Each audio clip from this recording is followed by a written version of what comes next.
From the approach down here, you can see straight into the room, so you can see the cots as you're walking in. So it never really felt like there was any real need to sort of go all the way into the room. You could see both cots and scenes. And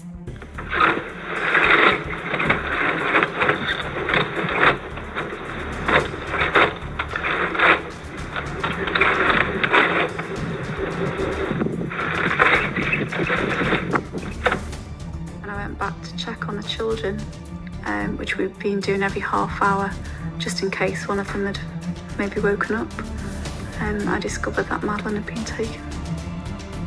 And I rushed out and screamed to the others who were sitting at the table that Madeleine had gone, that somebody had taken. Hello everyone, and welcome. As a seasoned crime analyst and storyteller, I'm here to unravel the complex details of true crime cases and present them in a way that's both engaging and easy to understand. Today, we're diving deep into the latest developments in the Madeleine McCann case. Madeleine McCann vanished from her family's holiday apartment on the night of May the 3rd, 2007. What happened in those crucial 90 minutes between 9:05 and 10 o'clock p.m. has been dissected for years.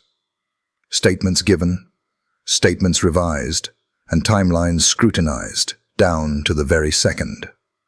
From reports of jammed shutters and a quiet street where people somehow didn't see each other, to two separate sightings of men carrying small children in the dark, the story only grows more puzzling the closer you look.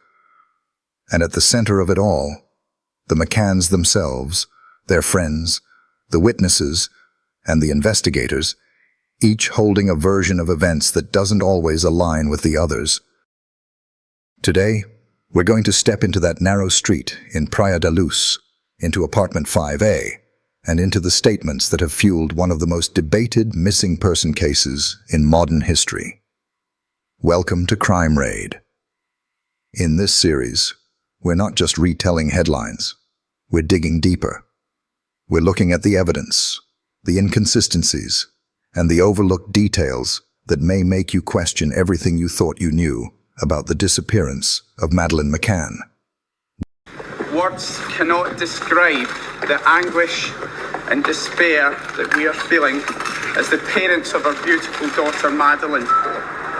We request that anyone who may have any information related to Madeleine's disappearance, no matter how trivial, contact the Portuguese police and help us get her back safely. Please, if you have Madeleine, let her come home to her mummy, daddy, brother and sister. In the hours after Kate McCann reported Madeleine missing from her bedroom, two key details immediately shaped the early theory that she had been abducted. The open bedroom window with its shutters, and what would later become known as the Jane Tanner sighting. According to Kate, when she entered apartment 5A and saw Madeleine's bed empty, the bedroom window and metallic shutters were wide open. She recalled a breeze so strong it blew the door shut in her face, with the curtains fluttering in the wind. I walked over to the bedroom door and I was about to close it to again, and as I did that, it kind of slammed shut. And I thought, oh, there must be a draft. And I checked the door behind me and I hadn't left that open. And then there was Jane Tanner, one of the McCann's friends, who at 9:10 p.m. that night claimed she saw a man walking away from the direction of Madeleine's bedroom, carrying a small child. The investigation was led by 48-year-old Portuguese detective Gonçalo Amaral, a seasoned and streetwise chief inspector with the Portimão CID. Amaral had more than 25 years of experience in the Portuguese criminal police, much of it in the Algarve, a region known for high-risk crimes such as drug trafficking. He was considered one of the top investigators in the country, respected for his ability to manage dangerous and complex cases. But the McCann case would change his life. In the years that followed, Amaral became embroiled in a bitter legal battle with the McCanns over his explosive book about the investigation, Maddie, The Truth of the Lie. The McCanns have long accused him of being blinded by tunnel vision. On the night of May 4th, just 24 hours after Madeleine was reported missing, Amaral and his team gathered for a tense late-night meeting. 3 possibilities were debated. 1, Madeleine was abducted, as Kate and Gerry insisted. 2, she had woken up and wandered out of the apartment on her own. And 3, something else had happened, and she was no longer alive. The team also discussed the possibility of a suspect who had carefully observed the family's routines for 6 days, waiting for the perfect opportunity. Since the incident took place at a holiday resort, it was not impossible that someone with ill intent could have obtained a copy of the apartment key. Still, there was one sticking point. How could an intruder have been so bold as to enter an apartment when the parents could return at any moment? Amaral later wrote that this was one of the hardest elements for him to understand. In law enforcement, investigators are trained to keep an open mind. The role is to gather all the facts, all the evidence, and only then make an informed judgment. But even with that approach, the early facts of the McCann case were already dividing opinion. Some saw abduction, others believed a different truth. One perspective often raised by experienced investigators is just how polarizing this case can be. Retired officers say that when they discuss it with trainees or colleagues, the room often splits in two over a single question. Do you think the parents were involved? Some argue there is no evidence pointing to them. Others suspect there may be more to the story. And in between are those who say only this: she went missing, but who was responsible and how it happened is still unknown. Even among experts, the truth remains elusive. There are those who have studied the events of May 3, 2007 in detail and still say there isn't enough to make a definitive call. The case divides not only public opinion, but even close friends and families of those who debate it. What is clear is that the early narrative, the open window, the metallic shutters, and the sighting of a man carrying a child formed the foundation for the abduction theory. But as more details emerged, that evidence would be challenged, scrutinized, and in some cases, completely reinterpreted. I went back to check on the children, which we've been doing every half hour, just in case one of them had maybe woken up. I discovered that Madeleine had been taken. And I rushed out and screamed to the others who were sitting at the table that Madeleine had gone, that somebody had taken.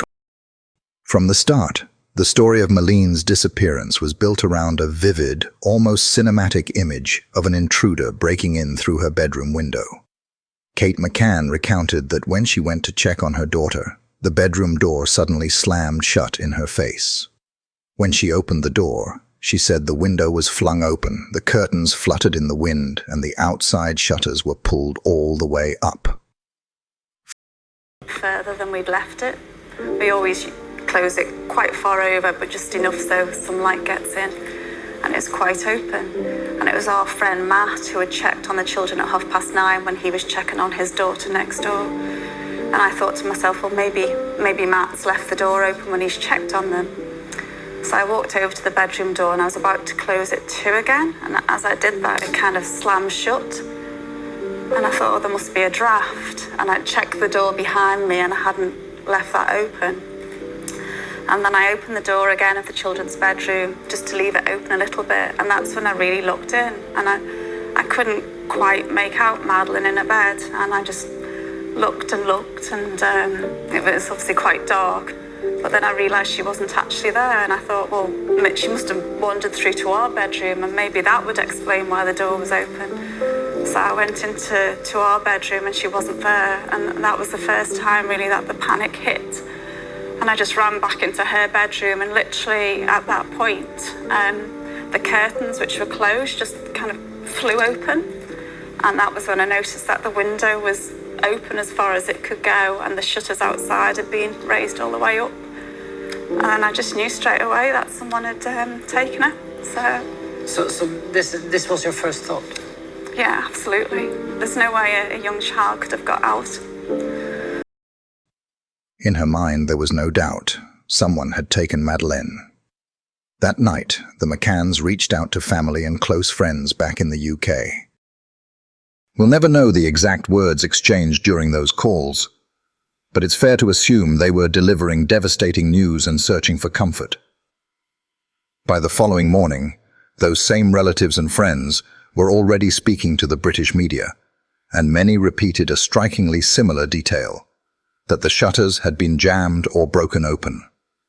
In interviews and statements, it was described as if someone had forced their way inside through the window, taken Madeleine, and vanished into the night.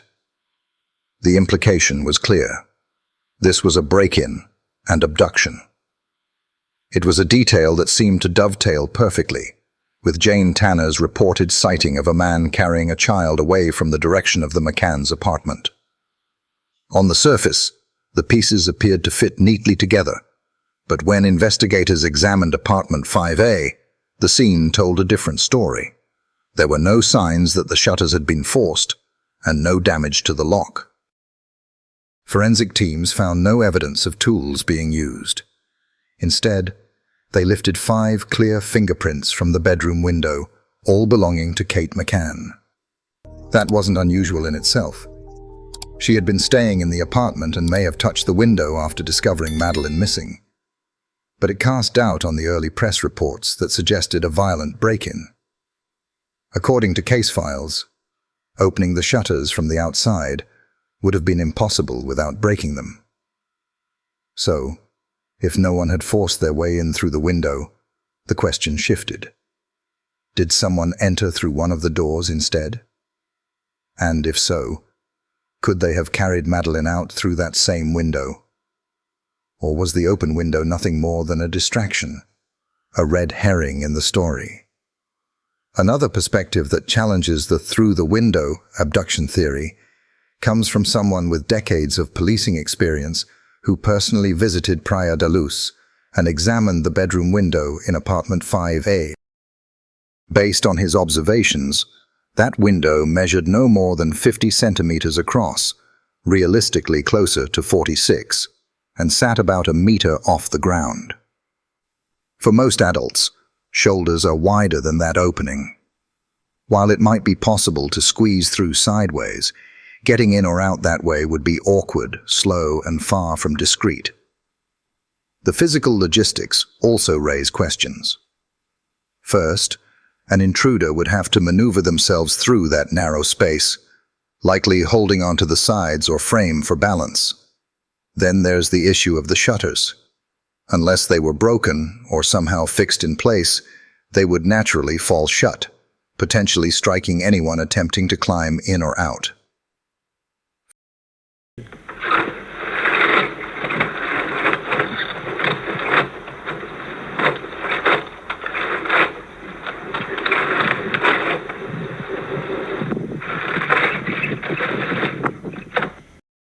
There was no evidence of damage, no indication that the shutters had been forced open or propped with any kind of tool. And even if someone had managed to climb through, they would then have had to pick up a child without waking her, and somehow leave without disturbing the twins sleeping just a few feet away. From a purely practical standpoint, this scenario didn't seem very likely. Footage from Spanish news the following morning added to the doubts. Viewers saw a forensic technician in a white suit dusting the shutters for fingerprints. On screen, they didn't appear smashed, damaged, forced, or jammed open. This stood in stark contrast to the reports running in the British press at the time. That contrast between what the footage showed and what was being reported publicly was a significant red flag. Why then did so many of the McCann's friends and relatives in the UK tell reporters that the shutters had been forced open? One possible explanation is that, in the chaotic and emotional hours after Madeleine was reported missing, details were passed along during frantic phone calls and became misunderstood or distorted. Another possibility is that those who were called simply repeated what they believed to be true, without questioning it, given the shock of the situation.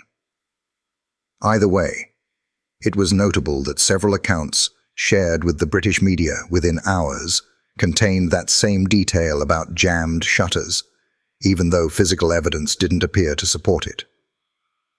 Portuguese police had another concern: inconsistencies in Gerry McCann's early statements about his 9:05 p.m. check on the children. On the late morning of May the 4th, Kate and Gerry McCann, along with members of the Tapas 7, were taken to the police station in Portimao, about a 25-minute drive from Praia da Luz, to give their first official statements. Gerry explained that at 9:05 p.m., he left the Tapas bar, walked the longer route around to the front door of apartment 5A, a journey taking about 2 minutes, roughly double the time it would have taken to walk directly to the back sliding door, and found the front door locked. He said he used his key to enter, went to check on the children, saw Madeleine asleep in her bed and the twins asleep in their cots, then used the bathroom before leaving. He added that Kate also entered at 10 p.m., using the same locked front door with her key. Years later, on a 2012 episode of the Swedish TV program Skavlan, Gerry recalled that moment, saying he paused at the bedroom doorway and thought about how beautiful Madeleine looked as she slept, and how lucky they were. And the last time I saw her, which was probably minutes before she was taken, when she was lying asleep, and it's terrible. I've said this a few times, but I had one of those poignant moments as a parent where I went into a room and the door was open, and I just paused for a second, and I looked and she was sound asleep, and I thought how beautiful she was. The twins were asleep in their cots, and I thought how lucky we were. However, when Kate gave her statement that same day, she said she had entered through the unlocked backsliding door, directly contradicting Gerry's account. 6 days later, on May the 10th, during a more detailed questioning session at the Portimao station, Gerry gave a different version. He now stated that he, too, had entered through the unlocked backsliding door, and that the front door had probably been unlocked, not locked, as he had originally claimed. Some may see changes like this as the result of confusion or memory lapses, especially under extreme stress. Police officers are generally trained to expect some variation between early and later statements, since human memory is rarely perfect. Still, altering the specific route and method of entry is more than just a small detail. Notably, Gerry's revised version aligned with Kate's statement, and also with Matthew Oldfield's claim that he entered via the sliding door when he checked the apartment earlier in the evening. Whether this adjustment was innocent or significant remained an open question, but combined with the uncertainty over the window and shutters, it added another layer of doubt for investigators trying to piece together exactly what happened in apartment 5A that night. Some experienced investigators have weighed in on this point, and many agree that Gerry McCann's change in statements would have stood out.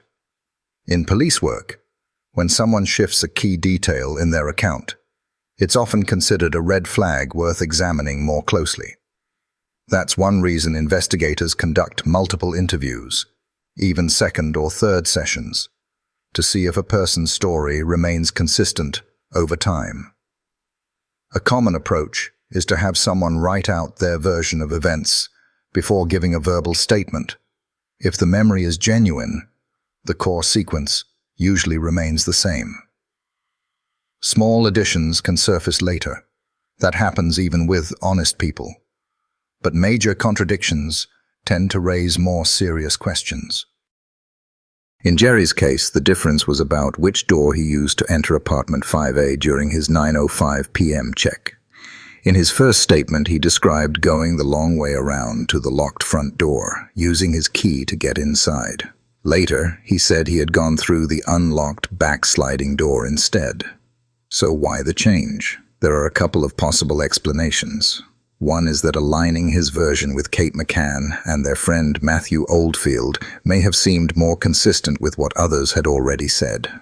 Another possibility is that, in the chaos and exhaustion of those first hours, he simply misremembered.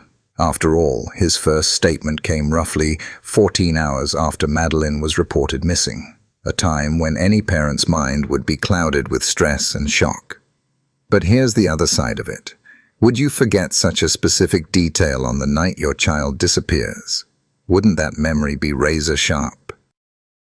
It's worth noting that in his first version, Gerry was clear. The front door was locked, and he needed his key. This also raises another question.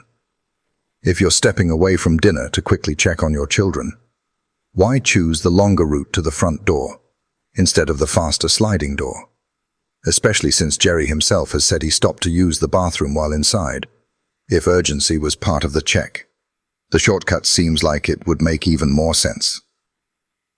Between the open bedroom window and Gerry's evolving account, it's no surprise these details became central points of interest in examining what really happened that night. Actually stepped into the room and the twins were sound asleep and Madeleine was lying in her bed, exactly where she was when I left, cuddle cat up beside her head in her blanket. And I closed the door and went to... And this is about 9:05? So I went outside, and I was outside the apartment, and I met one of the other guests, and he was coming the other way with his kid, and I actually crossed the road to chat. If this was a kidnapping, the likely time frame is between 9:05 p.m. and 10:00 p.m. Gerry said he checked on Madeleine at 9:05 p.m. and found her asleep. When Kate checked on her at 10 p.m., she said Madeleine was gone. There was another check at 9:30 p.m. by their friend Matthew Oldfield, but Matthew's testimony suggests he did not actually see Madeleine. He entered the apartment, but stopped at the children's bedroom door. From there, he could see the twins in the dressing room, but he did not bend down far enough to confirm that Madeleine was in bed. From the approach down here, you can see straight into the room, so you can see the cots as you were walking in. So it never really felt like there was any real need to sort of go all the way into the room. You could see both cots and see them from there. I sort of ummed and ahed about the angle and things. All I just know is that I had an unimpeded view, and it was just dead quiet, and just why I didn't take those extra couple of steps in. Yeah, I mean, I was sitting there settling a bit. One more detail may help narrow down the time. At around 9:10 p.m., just minutes after Gerry returned from his check-in, Jane Tanner, a friend of the group, left the tapas bar to visit her daughters, who were in a ground floor or nearby apartment. On her way, she later recalled seeing a man carrying a small child walking from the direction of apartment 5A. At first glance, Jane Tanner's vision showed a lone figure walking into the night with a small child. She admitted that she thought it was just a couple walking home from dinner. But there was something about the man that didn't look like a normal vacationer. I checked before the food arrived, so I just walked out of the restaurant up the hill. I passed Gerry, he was talking to one of his tennis friends at the time. And then after I'd passed Gerry, at the top of the road, I just saw somebody walking across the top of the road, so I was a reasonable distance away from them. And that person was carrying a child. Did you say a person, a male or female? Oh, a male. Let's step through the timing carefully. Gerry leaves the tapas bar at 9:05 p.m. to check on the kids. It's roughly a 1-minute walk to apartment 5A. He says all 3 children were sleeping. He goes to the bathroom, and being a surgeon, you can imagine he'd wash his hands. That puts him leaving the apartment at about 9:08 p.m., where he runs into Jez Wilkins and starts chatting. So I went outside, and I was outside the apartment, and I met one of the other guests, and he was coming the other way with his kid, and I actually crossed the road to chat to him, and we were sort of chatting for about 5 minutes. And during that, Jane went to check in her children, and it was at that point she was just past us, going up to the corner, and she saw a man carrying a young girl with almost, she described independently the pajamas that Madeleine had on, and she didn't see the child's face. She didn't. She saw me there. She'd seen that I'd just been in the apartment. And so at the time she thought it was something odd, but... 2 minutes later, around 9:10 p.m., Jane Tanner leaves the tapas bar She walks right past Gerry and Jez. About, because Kate had been moaning that you'd been gone a long time watching the football. I'm almost certain that when I came out, I came over and he was here. And I was like that. That's my memory of it. It's like Jez is 6'3" or something and looking up and then turning in when I finish. That's my memory of it. Yeah, I mean, well, they just... I mean, it's like I said, that there are inconsistencies, you know, in every... At least according to her, and neither man notices her. But Jane now spots a man further up the road carrying a child across the street. By this point, it's about 9:11 p.m. Warm, and I'd got a big jumper on. And I can remember thinking, oh, that parent's not a particularly good parent, they've not wrapped them up. And could you tell whether it was a boy or a girl? Only because the pyjamas had a pinky aspect to them, so you'd presume girl. It was actually quite cold. Your sketch, he appears to be carrying the child in some unusual way. Yeah, I was carrying sort of across the body like that. I suppose in hindsight you probably think somebody would carry them more against the shoulder. And I have to ask you this, are you absolutely sure of what you saw? Because a long time ago, and it was only for a brief period. Brief period, but at the time I knew what I'd seen. I'd gave that information to the police, and because of the pyjamas. If Jane Tanner's sighting really was of an abductor, that would mean someone had to enter apartment 5A after Gerry left at 9:08, pick up Madeleine and carry her out, either through the front door or the open bedroom window, all within just 2 to 3 minutes. Not impossible, but certainly a very tight window of time. There's another possibility, that someone was already inside 5A when Gerry went in. Disturbed by his presence, they might have hidden in the master bedroom or even behind Madeleine's bedroom door, waiting for the right moment to slip away. From an analytical perspective, when looking at all the evidence together, the timeline feels extremely pressured. And then there's the added complication of another sighting entirely, one that changes the picture. If Jane's was the only sighting of a child being carried away, it could reinforce the abduction theory and provide Gerry with an alibi. But then comes the so-called Smith sighting, which suggests there may have been 2 men in Praia da Luz that night, each carrying a child. Here's what happened. Martin Smith, an Irish holidaymaker, was in town with his family on the night of May the 3rd. Around 10 p.m., as they walked back to their accommodation, they saw a man carrying a small girl in his arms down a dark street leading towards the beach. This was about 270 meters south of apartment 5A as the crow flies, with the beach itself just another 150 meters beyond. On May 26th, Martin Smith and 2 family members gave statements to police about what they had witnessed, but it wasn't until September 20th, more than 4 months later, that the sighting made headlines. By then, the investigation had already taken a sharp turn. Kate and Gerry McCann had just been declared arguidos, formal suspects, by Portuguese authorities. Kate and Gerry McCann have both been today declared arguidos with no bail conditions, and no charges have been brought against them. The investigation continues. Within days, the McCanns flew home to England with their twins. They landed at East Midlands Airport, where journalists and cameras were waiting. Gerry, holding his young son, Shah, addressed reporters. Today, Kate, Sean, Emily and I have returned home as we planned a while ago. We're returning to Britain after very careful thought.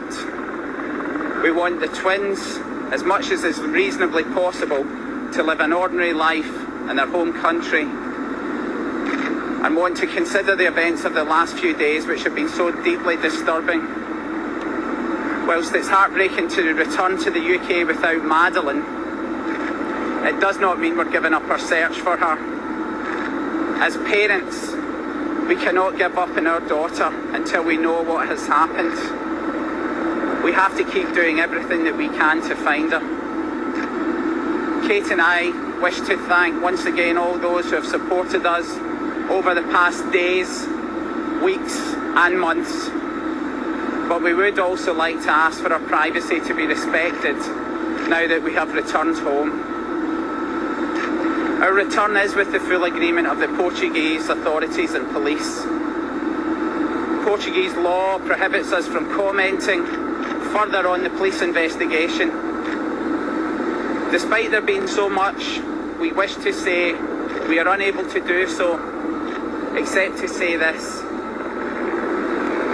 We have played no part in the disappearance of our lovely daughter, Madeleine.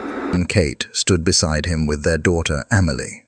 Gerry told the media they had returned after very careful thought so the twins could live as normal a life as possible back home, that they would never give up looking for Madeleine, and that they had played no part in her disappearance.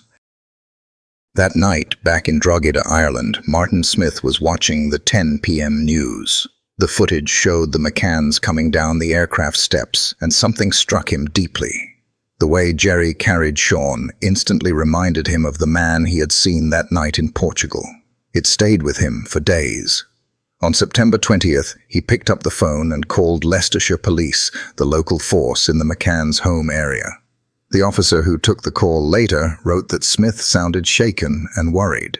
According to the note, Smith said that watching Gerry descend the plane steps was like an action replay of that night in Praia da Luz. The posture, the way the child was held, everything. In his mind, it was the same. In the next episode, we'll dive deeper into the Smith sighting, a moment that some believe could completely shift the trajectory of the Madeleine McCann case. Was the man Martin Smith saw that night just another tourist heading home? Or was it Gerry McCann himself, the so-called man with no face in this mystery? And if it was, what does that mean for everything we think we know about May 3rd, 2007? Now I want to hear from you. How does this account make you feel? Do you see Martin Smith's recollection as a credible turning point, or as a memory shaped by time and suggestion? If you were in my place, how would you decode this? By trusting the power of instinct and recognition, or by questioning how much memory can be influenced? And most importantly, what do you think this sighting really tells us about the mystery of Madeleine McCann? Let us know your thoughts in the comments. Do you think prosecutors will have enough to stop him before it's too late? And if you want more in-depth true crime stories like this one, make sure to like, subscribe, and turn on notifications, because the story might be old, but justice still hasn't arrived. Thanks for watching.